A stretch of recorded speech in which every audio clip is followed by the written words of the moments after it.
Hello guys, welcome back to my channel Vijay Jangid. प्यारे बच्चों, विद्यार्थियों, आज की इस क्लास में, इस छोटी सी क्लास में हम पढ़ने जा रहे हैं फ्रेजल वर्ब। फ्रेजल वर्ब जो कि एनसीईआरटी एकेडमिक क्लासेस के लिए और कॉम्पिटिटिव क्लासेस के लिए, विशेषकर सेकंड ग्रेड के लिए, टीचर सेकंड ग्रेड के लिए बहुत ही महत्वपूर्ण होने जा रही है। जी हाँ, इस क्लास में मैं सिर्फ और सिर्फ 10 या 15 मिनट का सिर्फ आपको फ्रेजल वर्ब के बारे में जो इंट्रोडक्शन है, जो परिचय है, सिर्फ वो ही प्रदान करूंगा। इससे अगले वीडियोज में हम रेगुलरली जो भी फ्रेजल वर्ब्स हैं उनके बारे में जानकारी लेंगे। तो चलिए जानते हैं कि फ्रेजल वर्ब क्या है। जैसा कि नाम से ही पता है, फ्रेजल, फ्रेजल का मतलब हो गया समूह। वर्ब यानी क्रिया का समूह, यानी कि दो या दो से अधिक शब्दों का समूह जो क्रिया का काम करता है उसको फ्रेजल वर्ब कहते हैं। तो आइए जानते हैं कि फ्रेजल वर्ब कैसे बनती है, क्या होती है phrasal verb. Definition, it is a combination, ये कॉम्बिनेशन है, संयोजन है, ये जोड़ है, ये किसका? ऑफ मेन वर्ब, मुख्य क्रिया का, एंड और उसके साथ क्या लगता है? प्रीपोजिशन, पूर्व सर्ग या अव्यय, संयुक्त अव्यय, मुख्य क्रिया और प्रीपोजिशन का ये कॉम्बिनेशन है। कई बार प्रीपोजिशन नहीं होता है और अथवा एडवर्ब होता है, क्रिया विशेषण, यानी मुख्य क्रिया के बाद या तो प्रीपोजिशन जुड़ जाता है या कई बार क्रिया विशेषण एडवर्ब जुड़ जाता है। मैंने एंड भी लिख रखा है इसमें, प्रीपोजिशन अथवा एडवर्ब या प्रीपोजिशन एंड एडवर्ब, अर्थात दोनों चीजें भी जुड़ जाती हैं। मुख्य क्रिया के बाद प्रीपोजिशन लग करके फ्रेजल वर्ब बनती है, या मुख्य क्रिया के बाद क्रिया विशेषण लगकर फ्रेजल वर्ब बनती है, या मुख्य क्रिया के बाद ये दोनों लगकर प्रीपोजिशन भी और एडवर्ब भी लग करके फ्रेजल वर्ब बनती है। और जब ये वर्ब बन जाती है which has a single meaning, इसका एक अकेला ही अर्थ होता है, क्योंकि मेन वर्ब का अलग अर्थ होता है, प्रीपोजिशन या एडवर्ब का अर्थ अलग होता है, लेकिन जब वो जुड़ जाती है, उनका कॉम्बिनेशन हो जाता है, तो वो दो या तीन शब्दों की जो क्रिया है फ्रेजल वर्ब, वो एक ही मीनिंग प्रदान करेगी, अकेला अर्थ प्रदान करती है। जैसे looked after, he looked after his parents. तो लुक्ड आफ्टर, लुक क्या है? मेन वर्ब है। लुक क्या है? Main verb.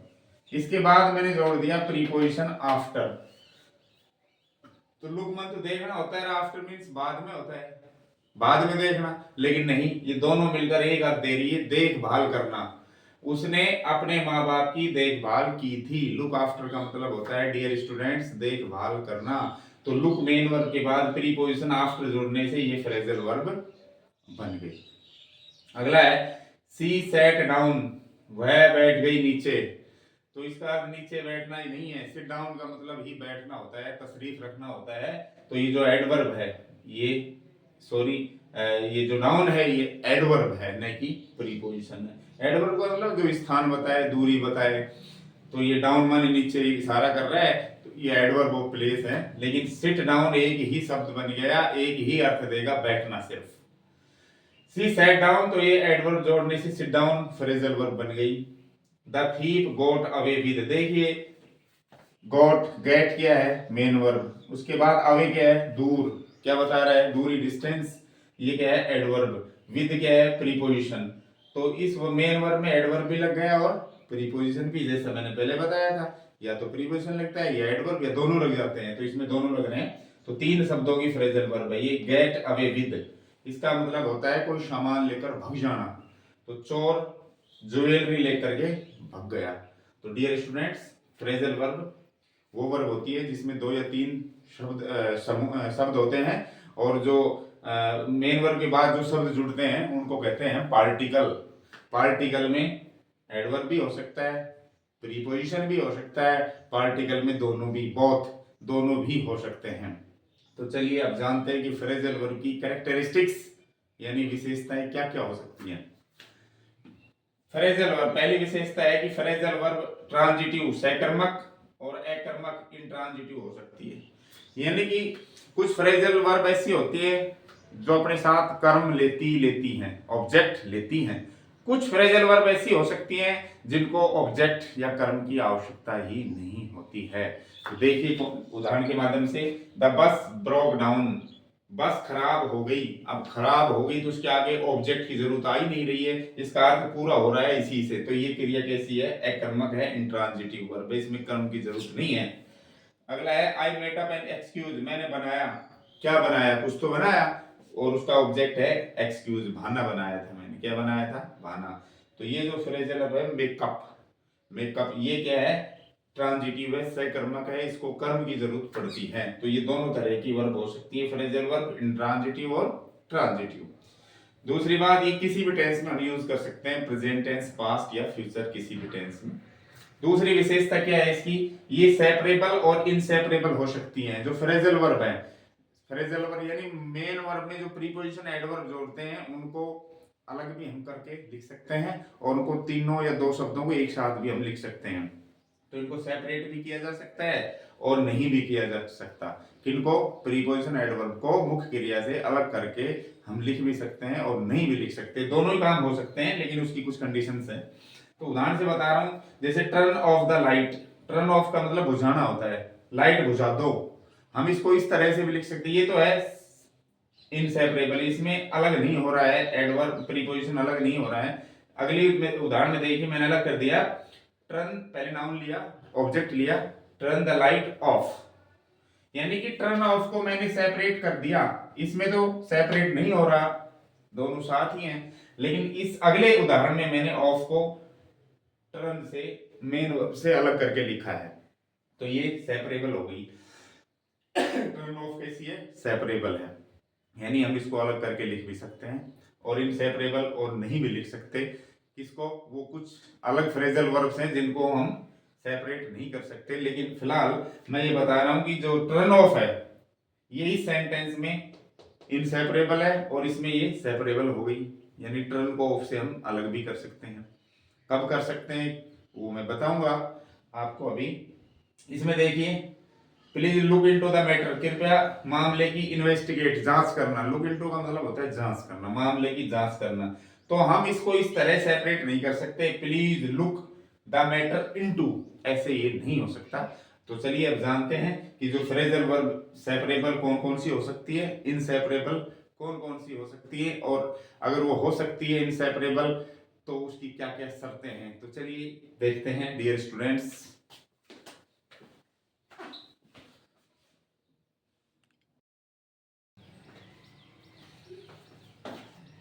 तो देखते हैं स्टूडेंट्स कि फ्रेजल वर्ब को सेपरेबल कब बनाया जा सकता है, वो सेपरेबल कब हो रह सकती हैं।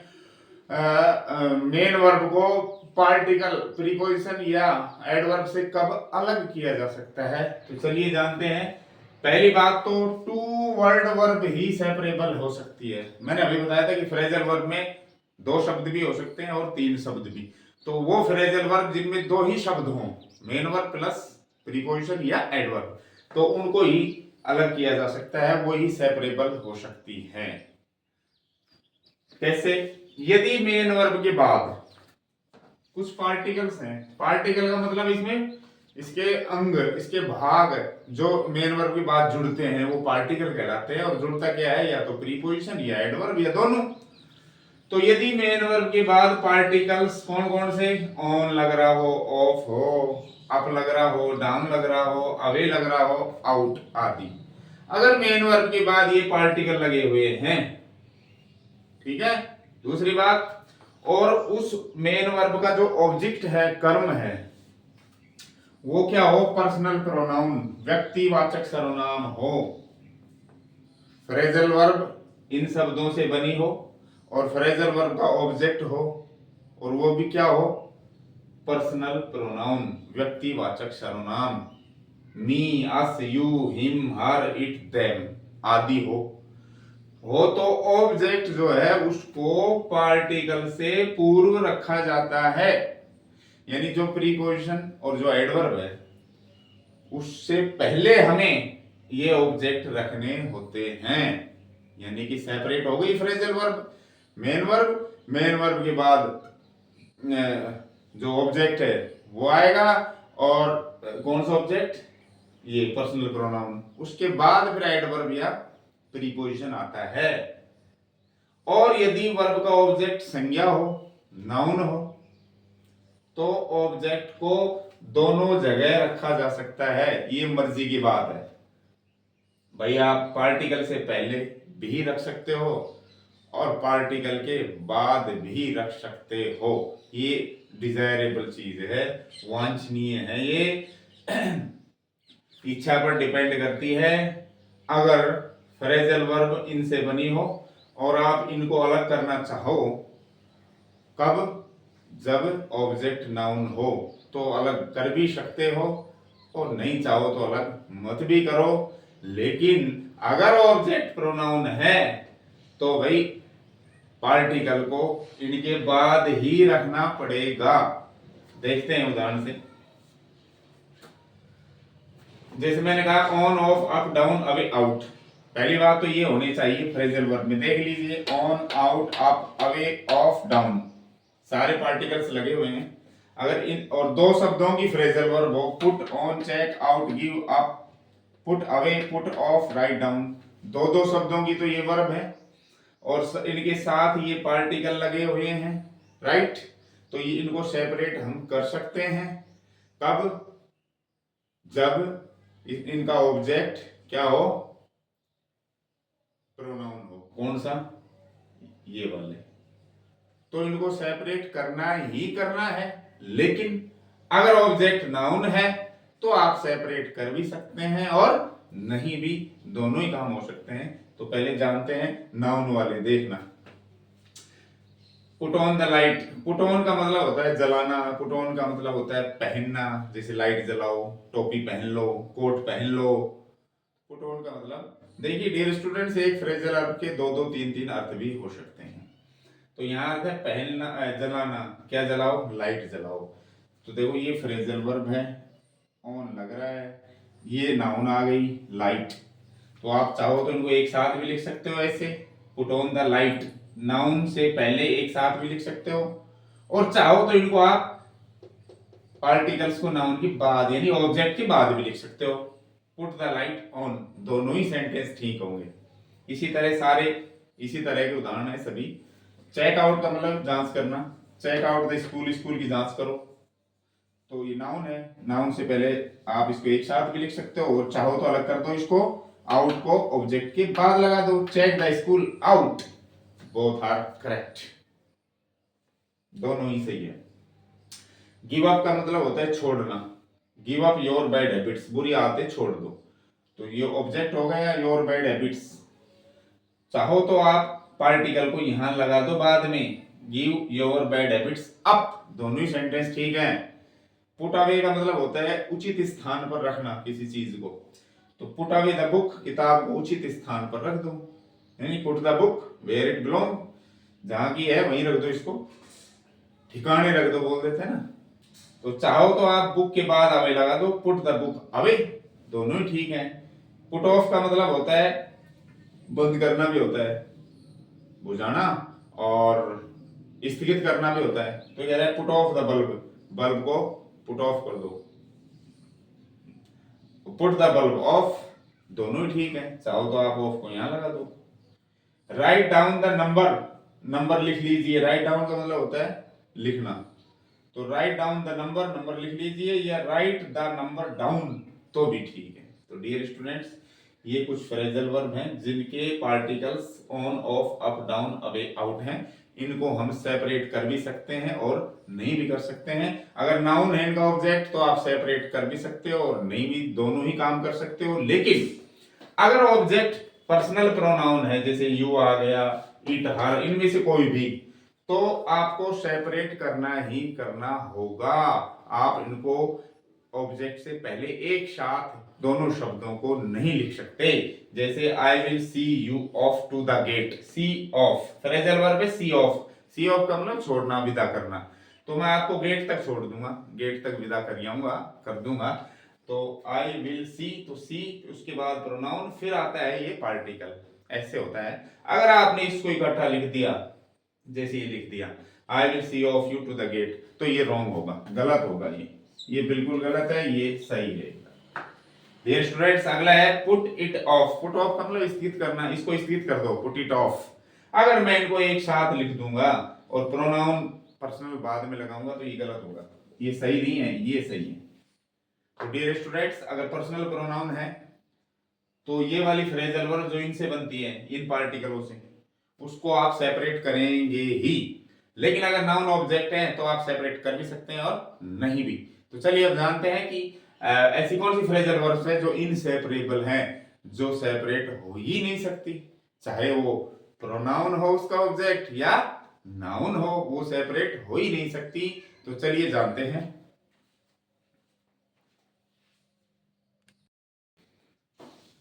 चलिए अब जानते हैं कि कौन कौन सी फ्रेजल वर्ब्स हैं जो इनसेपरेबल होती हैं और क्यों होती हैं। 3 वर्ड फ्रेजल वर्ब्स, 3 शब्दों वाली जो फ्रेजल वर्ब हैं वो हमेशा इनसेपरेबल होती है, चाहे उनका ऑब्जेक्ट नाउन हो या पर्सनल प्रोनाउन हो। वो मेन वर्ब से वो प्रीपोजिशन या एडवर्ब अलग नहीं हो सकते। जैसे लुकिंग फॉरवर्ड टू, 3 शब्दों की फ्रेजल वर्ब है लुक फॉरवर्ड टू, जिसका अर्थ है उत्सुकता से इंतजार करना। तो ये सेपरेट नहीं हो सकती। I am looking forward to your lecture, मैं आपके लेक्चर का उत्सुकता से इंतजार कर रहा हूं। और अगर मैं इसको ऐसे करूं I am looking your letter forward to, तो वो गलत होगी। तो ये 3 शब्दों वाली फ्रेजल वर्ब इनसेपरेबल होती है। इसी तरह I can't put up with this insult, put up with, ये एक फ्रेजल वर्ब है, इसका अर्थ होता है बर्दाश्त करना, सहन करना। मैं इस इंसल्ट को सहन नहीं कर सकता, तो ये भी आप सेपरेट नहीं कर सकते इसको। I can't put up this insult with, अगर ऐसा करते हैं तो वो गलत होगा। तो 3 शब्दों वाली फ्रेजल वर्ब इनसेपरेबल होती है। 2 वर्ड फ्रेजल वर्ब, 2 शब्दों वाली फ्रेजल वर्ब भी इनसेपरेबल अविभाज्य होती है, लेकिन शर्त ये है कि वो इंट्रांजिटिव हो, अकर्मक। इससे पहले हमने पढ़ी थी कि 2 वर्ड वर्ब विभाज्य होती है, उनका विभाजन हम कर सकते थे। ऑब्जेक्ट अगर प्रोनाउन पर्सनल प्रोनाउन होता है तो विभाजन जरूर करना ही होता था, उसको अलग करना ही होता था। और अगर ऑब्जेक्ट नाउन होता है तो 2 शब्दों वाली फ्रेजल वर्ब अगर वो शकर्मक हैं तो उनको हम विभाज्य कर भी सकते हैं और नहीं भी कर सकते। लेकिन अगर वो इंट्रांजिटिव है 2 शब्दों की तो वो बिल्कुल अविभाज्य है, उनको अलग नहीं किया जा सकता, क्योंकि उसमें ऑब्जेक्ट की जरूरत नहीं पड़ती है, तो अलग करने की जरूरत कहाँ आ रही है। जैसे I get up at 6, get up मन उठना, उठने में कोई ऑब्जेक्ट की जरूरत नहीं है, मैं 6 बजे उठता हूँ। तो I get at 6 AM up, अगर ऐसे करूँ तो गलत होगी। ही लुक्ड आउट, लुक्ड आउट का मतलब झांकना, उसने झांका, तो झांकने में ऑब्जेक्ट की जरूरत ही नहीं है। कोई जगह जरूर हो सकती है, उसने बस से झांका तो ऑब्जेक्ट तो हुआ नहीं, तो इसमें ऑब्जेक्ट की जरूरत नहीं है। इसमें बस खराब हो गई, ब्रेक डाउन, तो खराब होने के लिए ऑब्जेक्ट की जरूरत ही नहीं है। तो ऐसी फ्रेजल वर्ब जो 2 शब्दों की हो और जो कैसी हो, एक कर्मक हो, जिसमें कर्म की जरूरत नहीं हो, तो वो अविभाज्य होती है। लेकिन अगर वही वर्ब सकर्मक हो जाए, कौन सी, जिसमें अप लग रहा हो, आउट लग रहा हो या डाउन लग रहा हो, लेकिन वो शकर्मक अगर है ट्रांजिटिव और ऑब्जेक्ट है उसका पर्सनल प्रोनाउन, तो उनको विभाज्य करना ही पड़ेगा, अलग करना ही पड़ेगा। लेकिन ऑब्जेक्ट अगर नाउन है तो आप उसको विभाजन, उसका विभाजन कर भी सकते हैं और नहीं भी, it is up to you. लेकिन 2 शब्दों वाली फ्रेजल वर्ब अगर वो एकर्मक है तो अविभाज्य है। 2 शब्दों वाली फ्रेजल वर्ब अगर वो सकर्मक है तो वो विभाज्य हो भी सकती है और नहीं भी।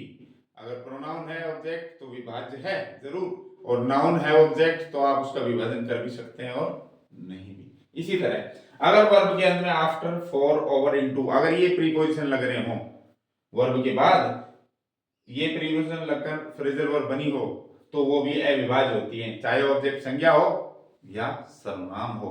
क्योंकि ये जो प्रीपोजिशन है इनका जो ऑब्जेक्ट है उससे गहरा संबंध होता है, तो हम उसको अलग नहीं कर सकते, जुदा नहीं कर सकते। जैसे आई am looking for after the dog, तो आफ्टर लग रहा है, लुक आफ्टर का मतलब होता है देखभाल करना, तो मैं कुत्ते की देखभाल कर रहा हूं। अगर मैं इसको कहूं आई am looking the dog after, तो ये गलत होगा, ये साथ ही आएंगी लुक आफ्टर। इसी तरह please look into the matter, कृपया मामले की जांच करो। अगर मैं इनटू यहाँ लगाऊंगा तो ये गलत होगा।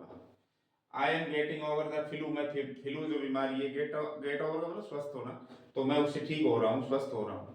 अगर मैं ओवर को वहां ले जाऊंगा तो गलत होगा।